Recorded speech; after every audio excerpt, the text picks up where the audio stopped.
base ho kami dun sa Barangay Hall. Barangay Hall ng Bonifacio. Ay, huwag po kayong papasok, sir. Diretso lang. Ano sir, left or right side? Basta nasa right side po ako. Meron sarado na Peli Rosa. Sige sir. Hanapin na lang po namin. Tapos may mga palay po sa tapat ng Minigono. May mga palay na nakapilan. Sige sir. Apa. Okay po, sir. Okay, sige sir. Thank you. Okay, bye. Thank you.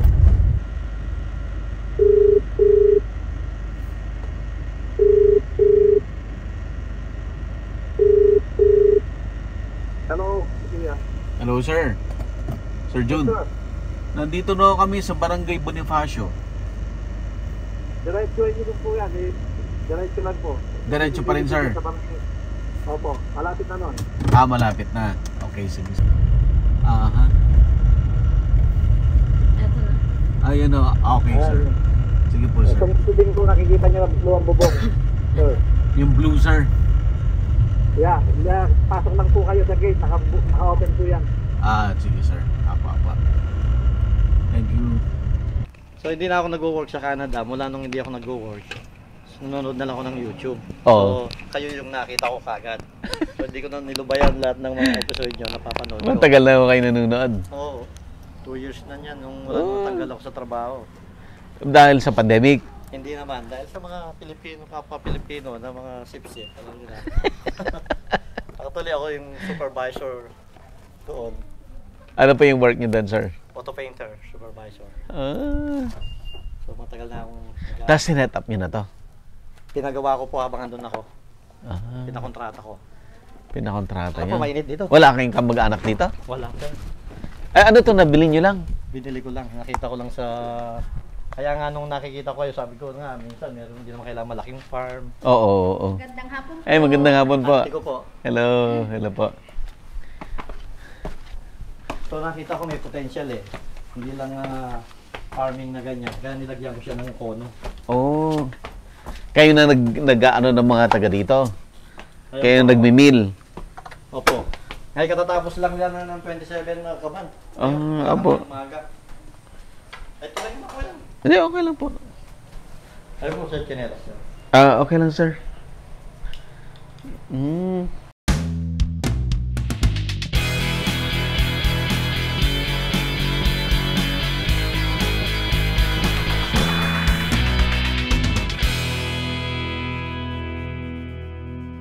Available na po ang agribusiness merch sa Shopee. Ang link nasa description box.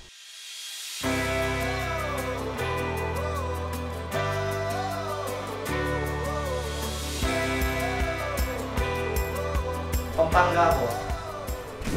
Bumili lang kayo talaga dito? Actually, hindi na akong uuwi doon na sa Makati na ako dahil yung wife ko sa taga Makati.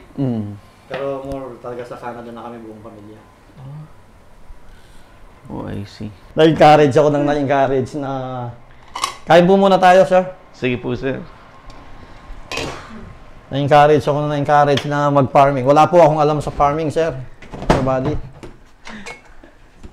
Nung nakakanood na ako, nagkaroon ako ng eagerness na sabi ko, hindi naman ako ang gagawa may puhunan naman ako eh. Oo.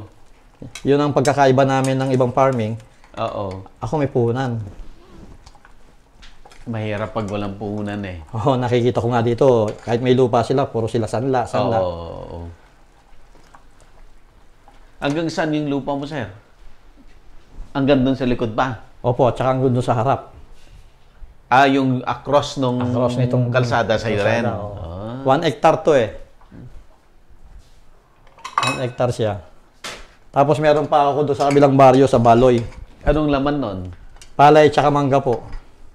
Mangga. Kaya nag-ani na ng palay eh. Katatapos lang last week kami nag-ani dito. Ngayon plano kong magpatayo pa ng kasi nakita ko may market siya. May market? Yung dryer. Yung dryer ng palay. Siguro pag natayo ko yun, mas okay ang income.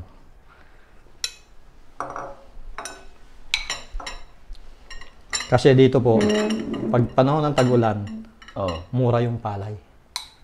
Yun ang nakita ko. Yung wife nyo nasa... Nasa Canada po. nasa Canada. Kailan umuwi? Ako lang, August 19 pa ako dito. Dapat, babalik na ako noong October 19. 1 month lang dapat. Oo. Parang ayoko na umuwi eh. Nawili na po ako dito.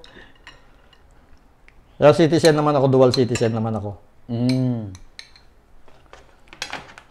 Itong may bakod na to, sir, sa yan. Ayan, pinabakod ko na yan. Hanggang dun sa dulo na yan. Hanggang doon sa dulo po. Pahaba yung lupa mo. Pahaba siya. Direct.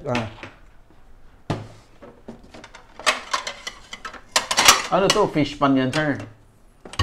Opo. Dito po kasi wala silang water source. Oo. So, nangyayari, Parang impounding yan. oo, yan na lang yung imbakan ng tubig para kaya bihira yung nag-second crop. Yung mga may tirang tubig, nakakapag-second crop. So ako naman, gusto kong ipil lahat yun. Gusto kong magkaroon ng patubig dyan, kahit solar pump. Hindi lang ako makakita ng tamang tao na maghuhukay. Yung solar pump? Hindi, yung mismong magdidig ng deep well. Si ano, sir, yung na-feature ko na taga Cabiao, sila...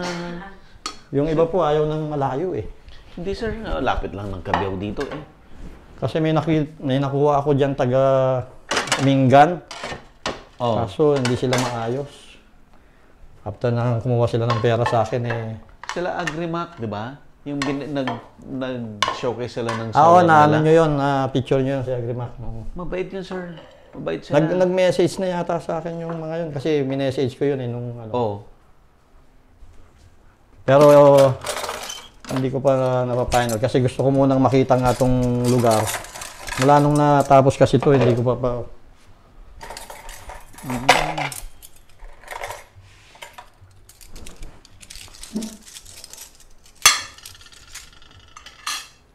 Kain po ba? Ano ang main na ngayon nito, sir? Yung kono, yung kono ang Opo. Kumikita 'yon. Kumikita naman po. Magaganda naman ang problema ko pa. Marami akong sinolve na yung problema ko pa dito, manipis yung ng kuryente. Hindi kayang patakbuhin yung mga machine. Dalawa yung machine ko. Kain po muna kayo, sir. Sige, sir. Sabay-sabay tayo, sir. Magkano ginastos mo dito? All in all po, pati yung lote. Yung lote magkano? 1.6. Yung lote. Yung ito. Yung building, maabot ako dito ng mga halos. Taas. Kasi yung mga patambak akin pa hindi nakasama doon sa kontrata. Kasi nagtambak ka. Ngayon nga, nagpapakota ko ng tambak dyan sa likod. Gusto ko nga magpagawa ng dryer, kaya ayoko pang umuwi. Ito, itatambakan mo lang to, sir? Yung kalahati po, hanggang doon sa pispan. Sir John, anong surname mo? Castillo po. Castillo. Kapangpangan kayo talaga?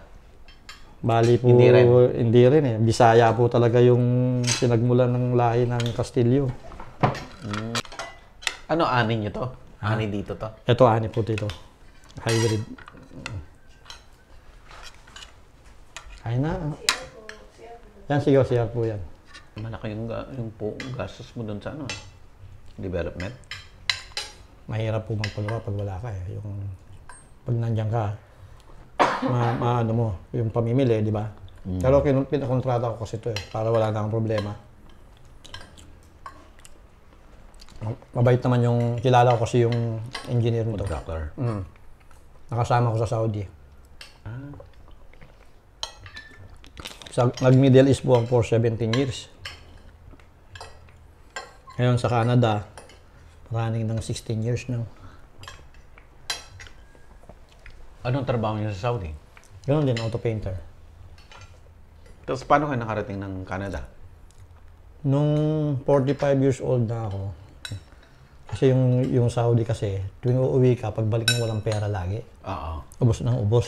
May utang ka pa. Pati alas mo, tangay. Ganon lagi yung Yung routine, ganun, pabalik-balik. Sabi ko, Nag-apply kayo? maghahanap ako ng bansa na doon na ako mag-stay. Immigrant.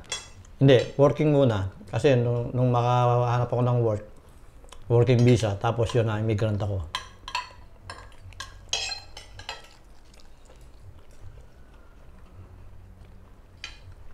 Ito po, yung pininyahan.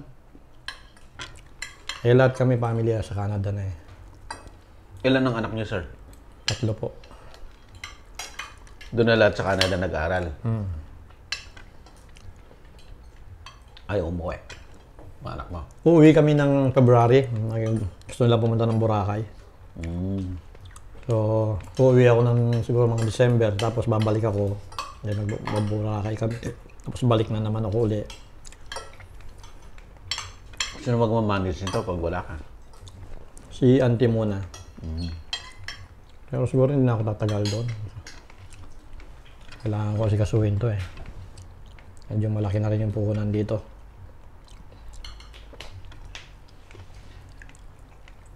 Yung manipis nga yung kuryente. Nabilito na akong bumili ng generator. Paano mo naisip yung kuno? Kaya nung araw, nung binili ko itong kabila, ang mura ng palay. 19. Binibili minsan bumababa pa. Nag-15 pa. Sabi ko dun sa caretaker ko dun, magkano pag binigas? Sabi niya, yung variety tinatanim ko hanggang 40 ang kilo. So, naisip, doon ako nagkaroon na gawin kong bigas yung ani ko. So, pagka binibigas ko siya, nabibenta siya ng 40 isang kilo. Saan yung binibenta? Makati? Hindi mo, dito lang. Dito lang?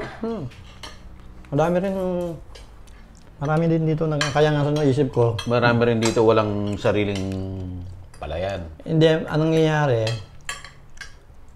binibenta yung palay. Binibenta nila.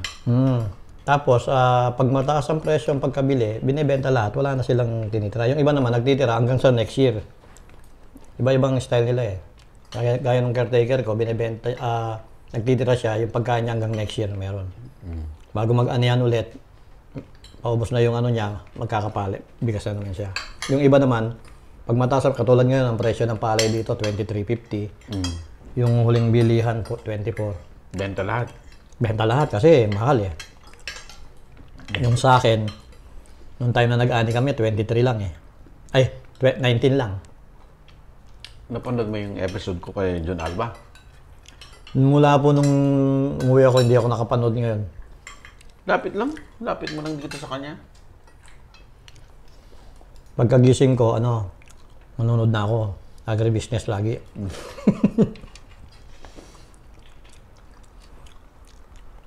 Kasi ako lang naiwan sa bahay.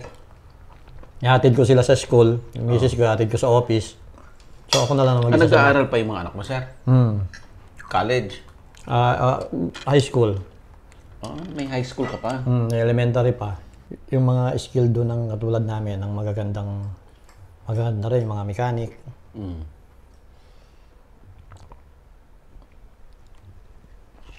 Hindi katulad dito, minamata nila pag mekaniko, minamata nila. Ayaw nila madumi. Pero doon po, tumatabo sila. Doon? Kasi doon, ang trade kasi doon, meron kaming license eh. Kailangan license ka para ano mo yung sweldo talaga para sa'yo. Halimbawa, skilled worker ka na as mechanic, pagdating mo doon, i-challenge mo yung exam ng mechanic. Pag napasa mo siya, magkakaroon ka ng license. So, tawag nila sa'yo journeyman. Journeyman mechanic. And then, ang minimum wage mo as mechanic, $50 an hour. Pataas. Canadian dollar yan. Canadian dollar. 8 hours ka magtatrabaho. Ano yan? 400. 400. A day. A day. Yeah. Maganda ang Canada. Tapos libre ka medical, yung health care, libre. Pati lahat. Lahat. Welfare talaga eh. Magbabayad ka man ng tax, okay lang din, mababawi mo. Halimbawa, nanganak yung asawa mo, nanganak. Kahit na nagbabayad ka ng tax during na nag-work ka, pagka meron silang maternity leave 1 year. 55% nung sinasahod mo, makukuha mo pagka nag-maternity leave ka Okay din Tapos may sweldo pa yung bata. Nag-aaral din ako online sa Canada kahit dito ako.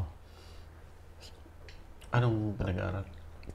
English lang, ESL lang kasi bali under ako sa ngayon. Worker compensation benefits ako sa government. Kasi injured yung mga braso ko. So kahit dito ako, may sahod pa rin ako. Yan ang kagandahan ng Canada. Kaso lang, kailangan mag-online ako. Ang time difference, di ba? 9 o'clock ng umaga ang klase namin doon. So 11 o'clock ng gabi dito. Kailangan naka-online ako. Hanggang alas 5:30 ng umaga. Haba? 6 hours. Parang nagtrabaho nun. Kung doon sa Canada mo, madali lang. Dito nahirapan ako kasi yung oras Wala akong tulog. Halimbawa, hanggang matapos yung klase ko 5:30, bababa na ako niyan.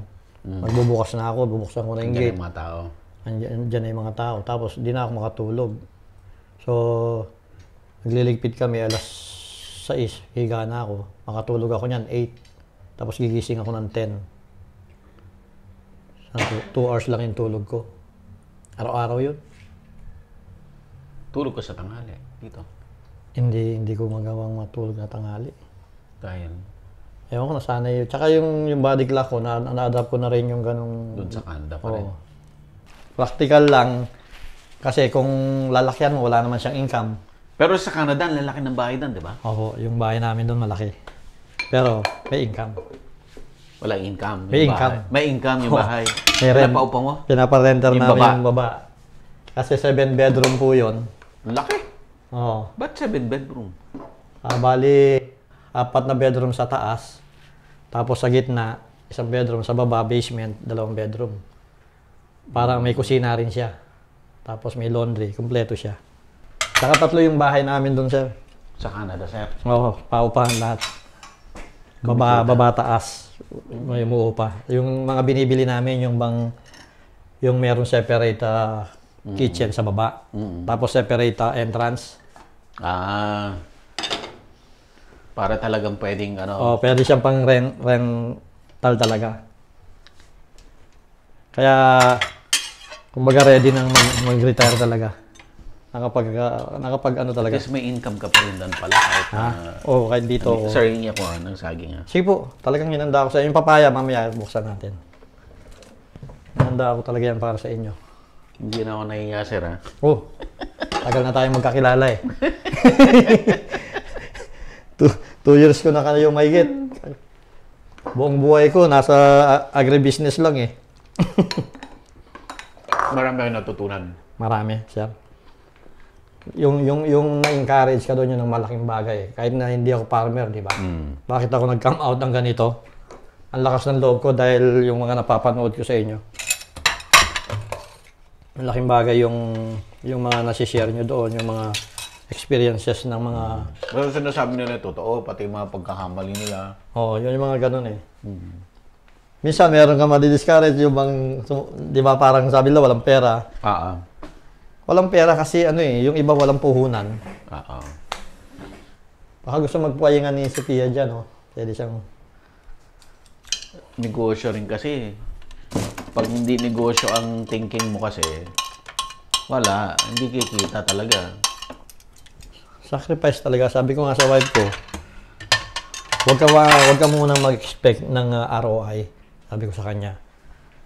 Long process yan. Sabi ko, hindi naman agad-agad makukuha natin yung dyan. Pero at least, nakahanda na tayo. Just in case na mag-retiro ako, meron akong pagkukunan, meron akong magagawin. Diba? Hindi yung nag-retiro ka, wala na Aasa ka lang sa pension mo. At least to, na-build mo na. Ano, sir, yung work mo sabi mo? Auto painter supervisor. Anong ibig sabihin nun, sir? Nagpipintura ng sasakyan, pero supervise lang. Nagsusupervise lang ako. Parang, Sasakyan. yung trabaho ko po, puro mga truck na malalaki. Mga malalaking truck. Yung mga Peterbilt, Kenworth, gano'n. Kami po, nung bata, high school ako, may talyer yung tatay ko. Sa Biluna, doon ako natuto. Kasi hindi naman ako... Biluna sa Quezon City? Oo, taga Biluna kami. Nung doon ako nag-aral sa Ramon Magsaysay, sa Cubao. So, dahil may kalokohan din nung araw, naloko sa mga barkada rin. Oh. Hindi rin nakatapos. Bali, buti na lang, wala pang ano nung araw, yung K-12. Ah. So, bali 4 years lang din ako. 2 years ako sa first year, 2 years ako sa second year. So, parang nakatapos na rin ako ng high school.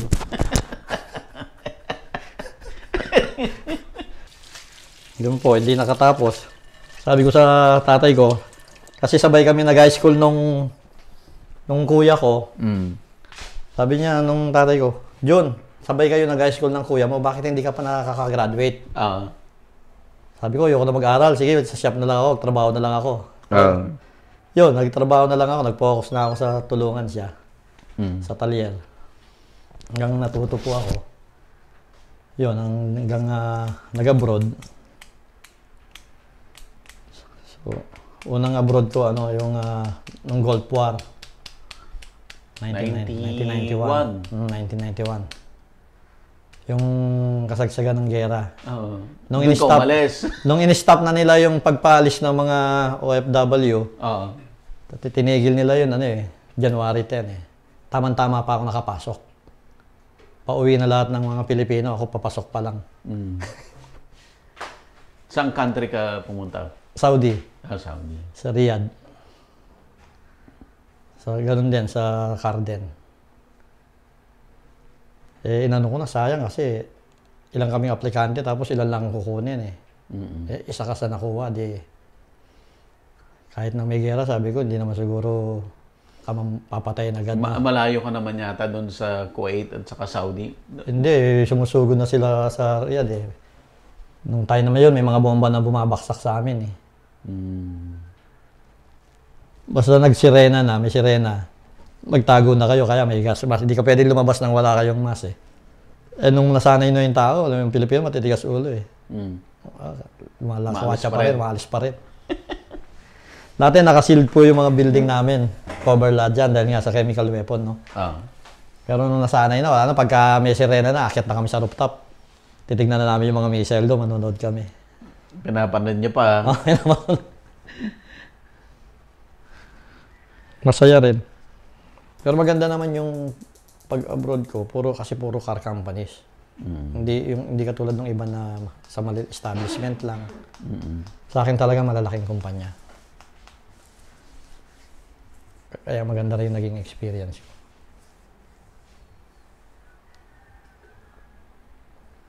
Yung pong kabila na yun, yung diretsong bakod na yun, akin pa yun. Magkano mo nabili sir yung lupa? 1.6. Yung 1 hectare? Kamahal. Kasi tabindaan Mura na yun. Mura na yan. 1.9 ang asking Nakita ko lang to sa Facebook.